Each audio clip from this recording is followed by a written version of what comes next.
Japan शुरू करने जा रहा है दुनिया का सबसे बड़ा nuclear power plant, Kashiwazaki Kariwa nuclear power plant, जो कि 2011 से ही बंद पड़ा था। जापान ने फिर से डिसाइड किया है कि उसे स्टार्ट किया जाएगा। तो दोस्तों, आज के लेक्चर में हम इसी टॉपिक पे बात करेंगे।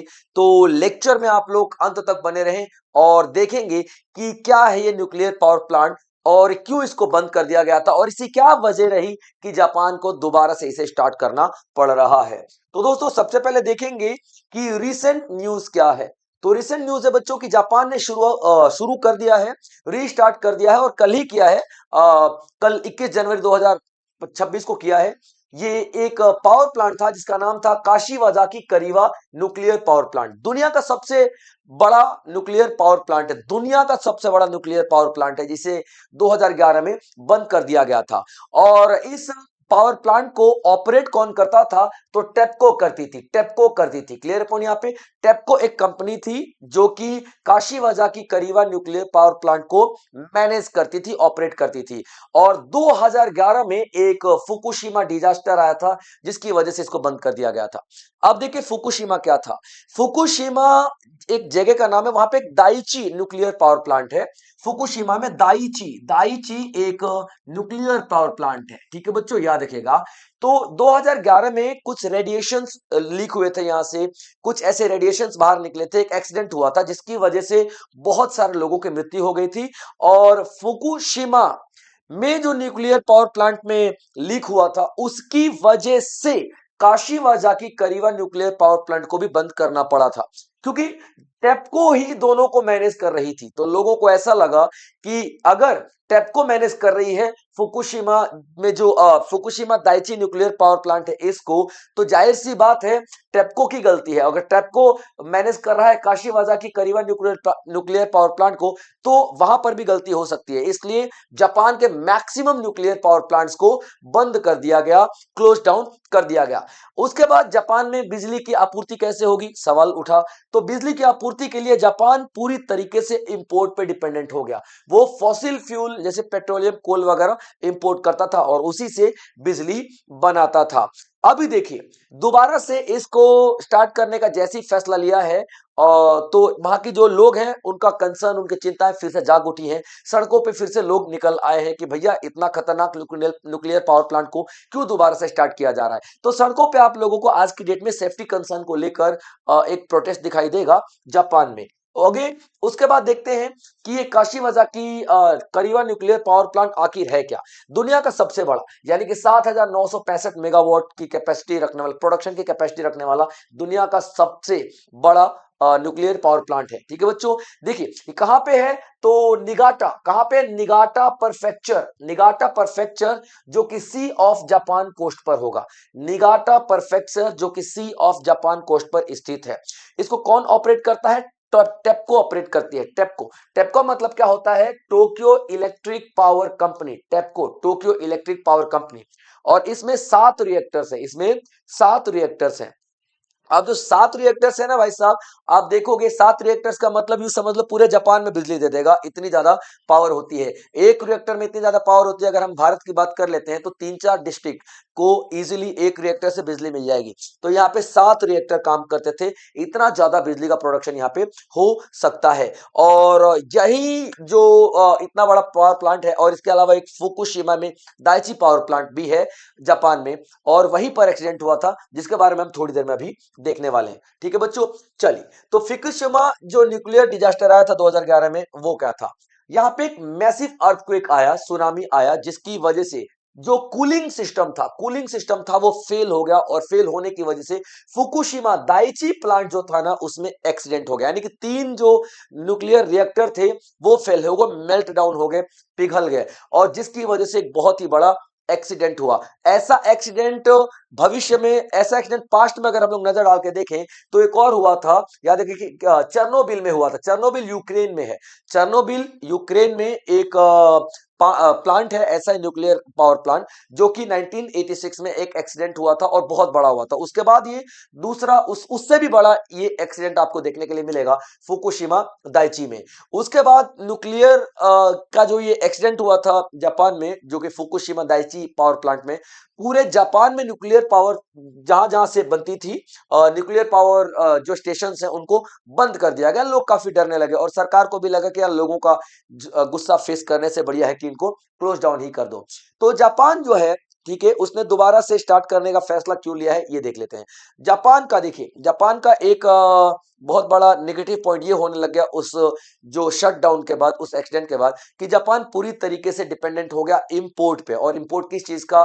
फॉसिल फ्यूल का इंपोर्ट, जिसकी हेल्प से बिजली बनाई जाएगी, जैसे कि कोयला हो गया, पेट्रोलियम हो गया, इस तरीके की चीजें काफी ज्यादा उसको इंपोर्ट करना पड़ेगा। ठीक है, कोल इंपोर्ट, गैस, ये सब कुछ। ठीक है, उसके बाद 60 से 70% इलेक्ट्रिसिटी उसको फॉसिल फ्यूल से मिलने लगी, यानी कि कोयला, ऑयल और गैस से, जो कि उसको इंपोर्ट करना पड़ता था। तो गोल ऑफ कार्बन न्यूट्रलिटी, अभी 2050 तक का एक कार्बन न्यूट्रलिटी का गोल रखा हुआ है जापान ने। कार्बन न्यूट्रलिटी का मतलब क्या होता है कि हम लोग अपने देश में जो भी पॉलिसीज बनाएंगे ऐसी बनाएंगे कि 2050 आते आते तक हमारे देश में कार्बन का जो एमिशन है वो जीरो हो जाएगा। ये जापान ने अपने सामने टारगेट रखा है। हमने ये टारगेट रखा है 2070 का, भारत ने 2070 का रखा है, लेकिन यहाँ पे आप देखोगे जापान का 2050 तक का टारगेट रहा है। और अगर जापान इस तरीके से इंपोर्ट लगातार करता रहेगा बिजली बनाने के लिए, तो कार्बन तो एमिशन होगा, कोयले से भी कार्बन निकलेगा। ठीक है, ऑयल जो हम लोग बर्न करते हैं उससे भी कार्बन निकलता है। तो डेफिनेटली कार्बन एमिशन को जीरो करने का जो टारगेट ले रखा है जापान ने, वो नहीं फुलफिल कर पाएगा। इस वजह से जापान को न्यूक्लियर पावर प्लांट को स्टार्ट करना कंपलसरी हो गया था। इसी वजह से काशीवाजा की करीवा जो न्यूक्लियर पावर प्लांट है उसको स्टार्ट किया है अभी जापान ने। अभी आप लोग देखोगे कि किस तरीके से जापान अपनी एनर्जी को सिक्योर कर रहा है। अभी जापान ने एक और टारगेट लिया था कि 2040 आते आते तकरीबन 20% जो बिजली है वो न्यूक्लियर पावर प्लांट से बनाएगा। क्योंकि देखिए, न्यूक्लियर पावर प्लांट में जो कार्बन एमिशन होता है ना बच्चों, ठीक है, जो कार्बन एमिशन होता है वो तकरीबन तकरीबन जीरो होता है। तकरीबन तकरीबन जीरो आपको दिखाई देगा बच्चों, तकरीबन तकरीबन जीरो, यानी कि पॉल्यूशन बिल्कुल भी नहीं होता। और 2040 तक 20% ऐसी बिजली बनाने का टारगेट रखा है जापान ने, जिसको भैया जरूरी है कि ये इस तरीके के पावर प्लांट को स्टार्ट करना। अभी देखिए क्या देखेंगे, safety measures and public concern. Public के इस गुस्से के बाद सेफ्टी क्या लिया गया। अब देखिए, इतना बड़ा जो पावर प्लांट स्टार्ट होगा तो कुछ ना कुछ तो सेफ्टी मेजर लेके चलने पड़ेंगे। तो जापान ने 15 मीटर ऊंची दीवार बना दी है ये पूरे पावर प्लांट के इर्द गिर्द। उसके बाद आप इमरजेंसी पावर सिस्टम बना दिया है, यानी कि अगर कोई ऐसा खतरा आता है तो बहुत जल्दी अलर्ट जारी हो जाएगा और बहुत जल्दी फोर्स पहुंच जाएगी। Regular safety checks by nuclear authorities, nuclear authorities का उस प्लांट पे रेगुलर चेकअप करते रहेंगे, रेगुलर चेक करते रहेंगे। पब्लिक का जो डर है अर्थक्वेक को लेकर के या रेडिएशन रिस्क को लेकर के, ये अभी भी बना हुआ है कि यार जितना मर्जी दीवार बन जाए, भूकंप आएगा तो शायद दीवार टूट ही जाए और रेडिएशन होने फैलने लग जाए। और ये जो कंसर्न है पब्लिक का बहुत ही ज्यादा इंपॉर्टेंट है, क्योंकि ऐसा पास्ट में हो चुका है तो जाहिर सी बात है भाई यहाँ पे पब्लिक देखेगी। तो concern over evacuation plans and safety record, ये बहुत ज्यादा बढ़ रहा है कि यार अगर कुछ ऐसा होगा हो जाएगा, कुछ ऐसा लीक हो जाता है, कुछ ऐसा फेल हो जाता है, मान लो अगर हम लोग इस प्लांट को सही तरीके से मैनेज करने में, तो इवैक्यूएशन का भी एक डर है कि जगह जल्दी जल्दी छोड़ के जानी पड़ेगी और ये बहुत बड़ा एक रिस्क दिखाई देगा वहां के लोगों को। तो लोग तो भाई साहब देखिए बहुत ज्यादा परेशान है, बहुत ज्यादा टेंशन में है।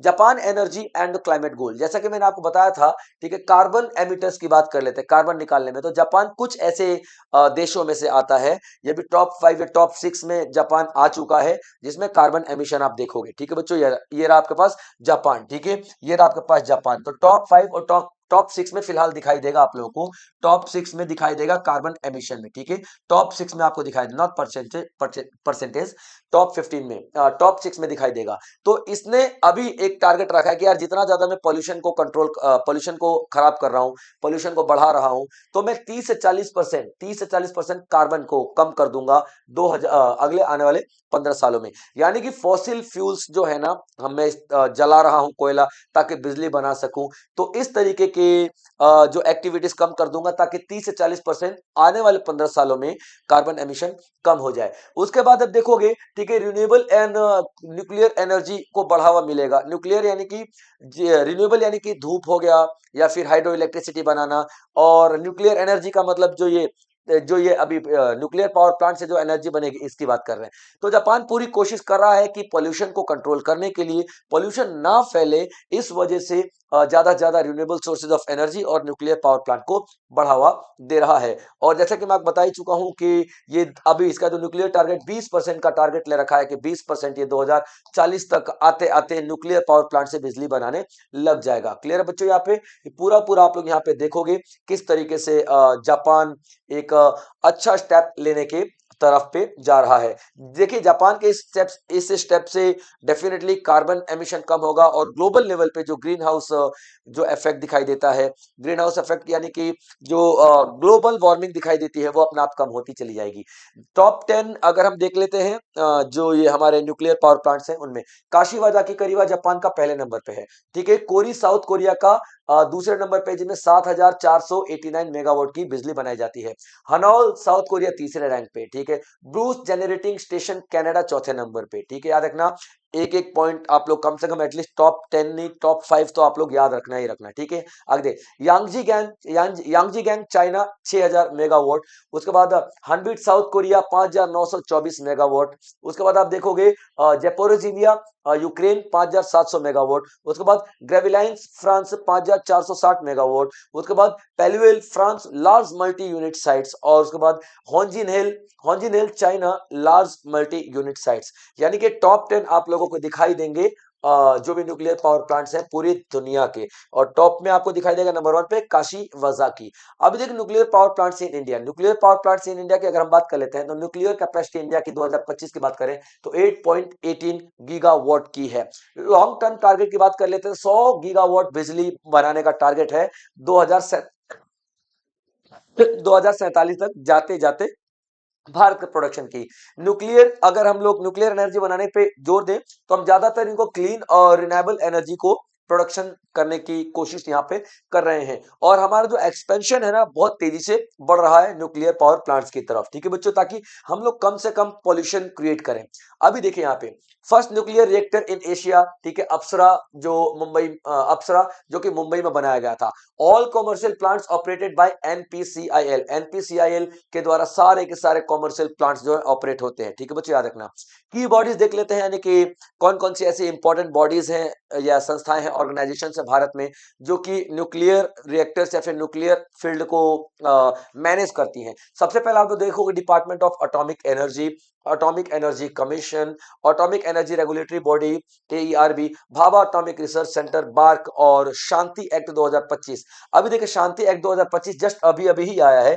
ये क्या बताता है कि देखिए पहले क्या होता था, ठीक है, ये एनपीसीआईएल डील करती थी सभी जो भारत में सरकारी ही काम होते थे न्यूक्लियर पावर से रिलेटेड। लेकिन अभी प्राइवेट सेक्टर को भी यहाँ पे अनुमति मिल गई है कि प्राइवेट सेक्टर भी इन्वेस्टमेंट कर सकता है और इसे ही हम लोग क्या बोलते हैं शांति बिल। यानी कि प्राइवेट सेक्टर जो है ना पार्टिसिपेट कर सकते हैं अभी न्यूक्लियर पावर सेक्टर में। तो ये पूरी की पूरी न्यूज थी बच्चों जो मुझे लगा कि आपके लिए काफी ज्यादा इंपॉर्टेंट होगी। किसी भी एग्जाम में आपसे जरूर पूछा जा सकता है, ये एक फेवरेट टॉपिक हो सकता है, तो आप लोग इसके नोट्स जरूर बनाएं। इसी तरीके के बेहतरीन टॉपिक्स मैं आप लोगों के लिए लेकर के आता रहूंगा। तब तक आप लोग अपना ध्यान रखेंगे बच्चों। जय हिंद।